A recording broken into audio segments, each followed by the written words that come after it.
Learn English through Stories D28 PDF. Adapted and modified by Kulwant Singh Sandhu. Contents: 1. A puzzle for the Jones family. 2. Grammar page. 1. A puzzle for the Jones family. By Enid Blyton. One afternoon, when Mr. Pinkwizzle was walking down a town street, trying to find a tea shop where he could have a bun and a cup of coffee, he heard a meow coming from the small front garden of a house. Mr. Pinkwizzle stopped at once. He knew that the meow was from a cat in need of help. Surely it couldn't have been caught in a trap. He opened the gate of the garden and went inside. A tabby cat was sitting on the front doorstep of the house, meowing pitifully.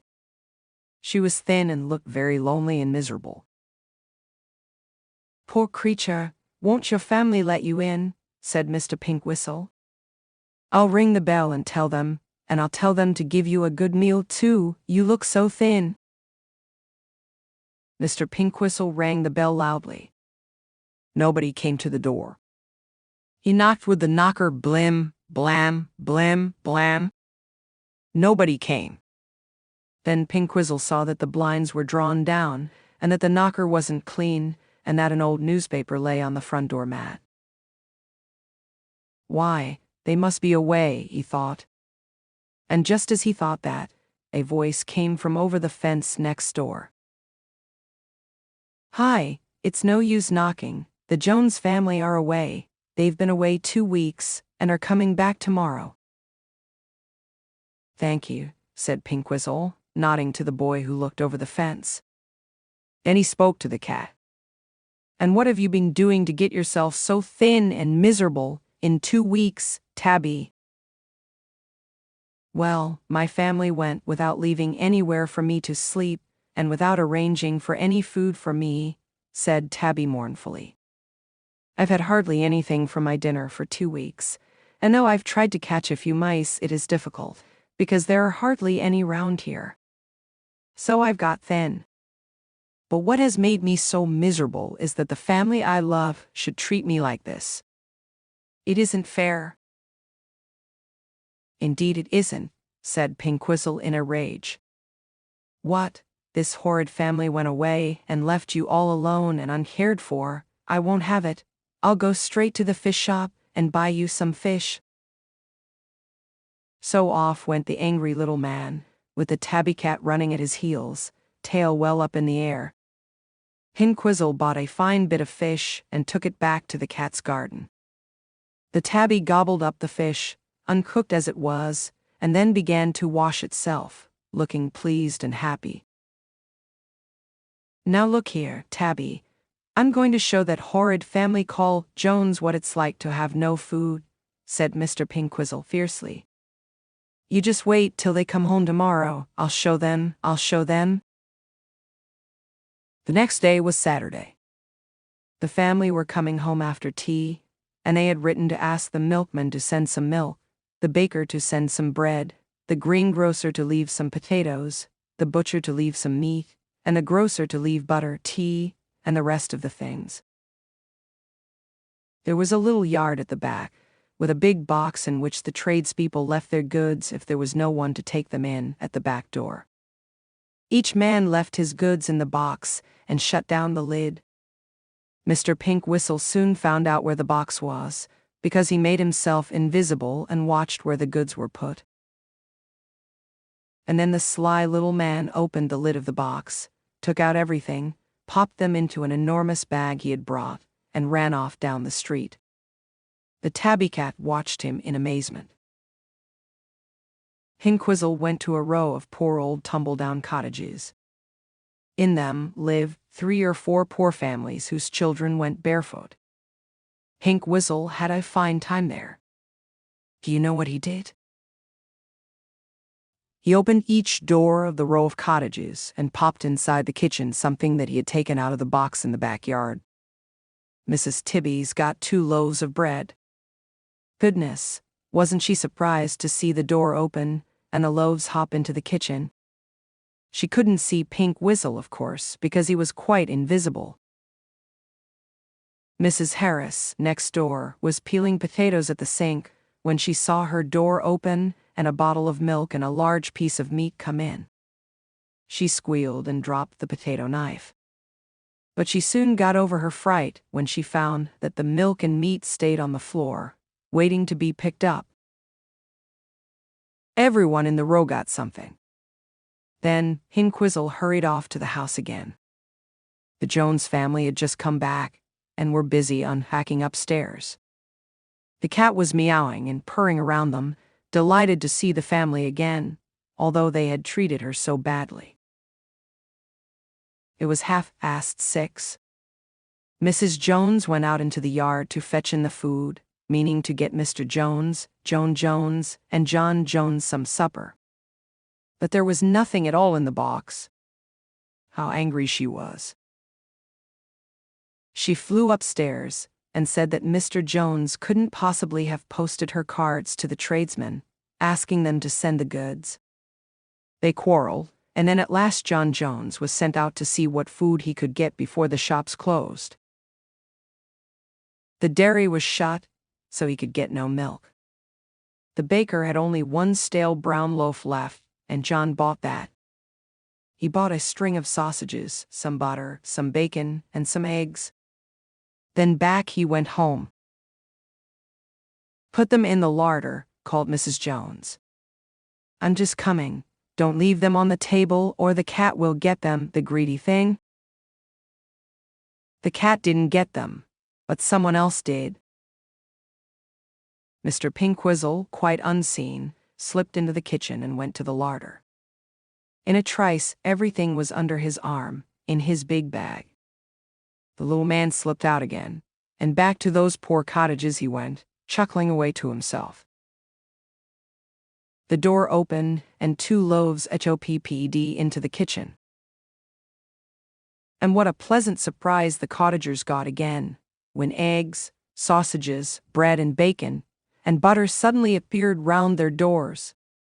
They couldn't make it out. They ran to the door to see who had put the things there, but they could see no one. Mr. Pink Whistle was invisible.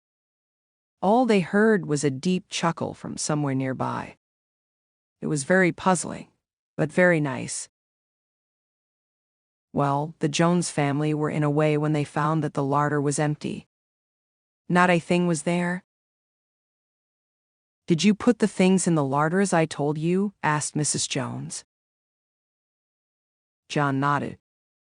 "Of course I did," he said, and shut the door too, so the cat couldn't have got them. "Well, the shops will all be shut now," said his mother. "We can't get any food for supper. Your father will have to run round to the dairy early tomorrow morning and get some eggs, milk, and butter. We can at least make some sort of breakfast then. And maybe the butcher has some meat over that he can let us have." Well, Mr. Jones did manage to get some eggs, milk, and butter, and a loaf of bread from my neighbor in the morning. He put the loaf on the table. Mrs. Jones popped the eggs into a saucepan to boil, put the butter into a dish, and the milk into a jug. But as soon as she turned her back, the things were gone. Yes, the eggs were whisked out of the saucepan, the loaf disappeared with the butter and milk, and when the Jones family came to breakfast, there wasn't anything for them to have at all. Mr. Pinkwhistle had been along again. Only the tabby knew what was happening, for, like most animals, she could see Mr. Pinkwhistle, even though he was invisible to human eyes. There was such a wailing and crying when the children found there was no breakfast. "We had no supper yesterday, and now no breakfast today," they wept. "What is happening? This is simply horrid." The butcher let them have some meat, although it was Sunday. Mr. Jones got a cabbage from the garden, and Mrs. Jones borrowed some flour from a neighbor to make a batter pudding.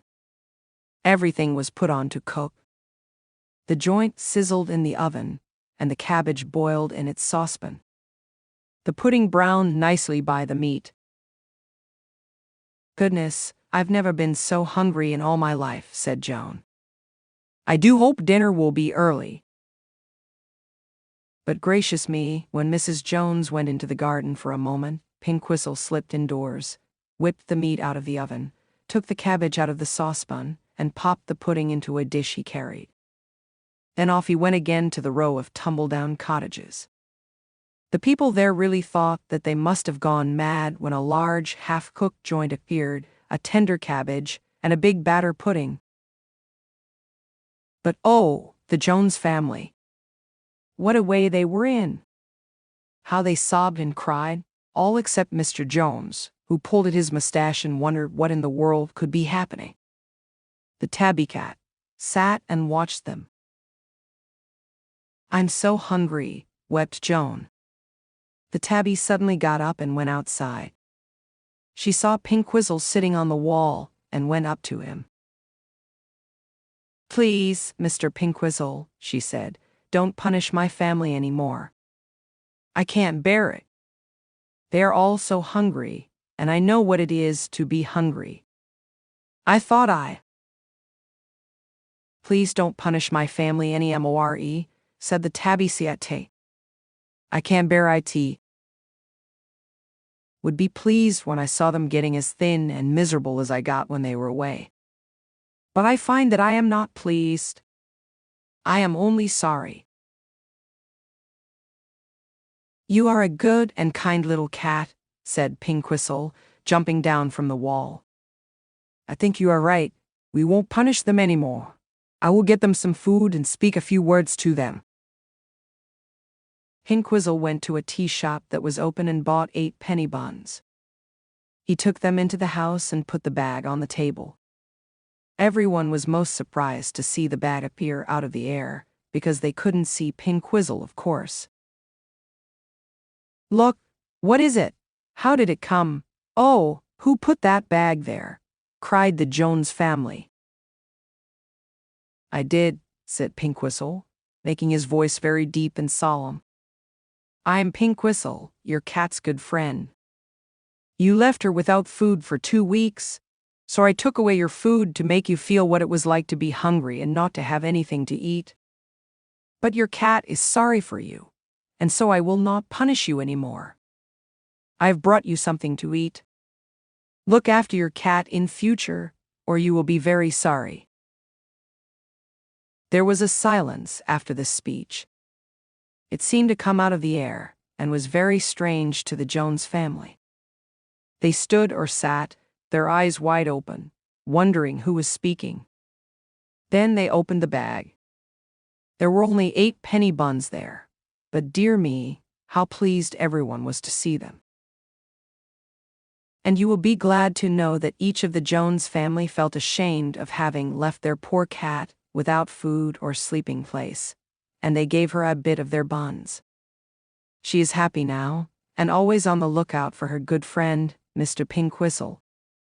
When she sees him coming, she runs up to his legs, rubs against them, and purrs. And if he is invisible, it does look funny to see Tabby rubbing herself against nothing. You would laugh if you saw her. 2. Grammar page. More examples: hard, harder, hardest, cold, colder, coldest, soft, softer, softest, big, bigger, biggest, sad, sadder, saddest, busy, busier, busiest. Difficult, more difficult, most difficult. Generous, more generous, most generous.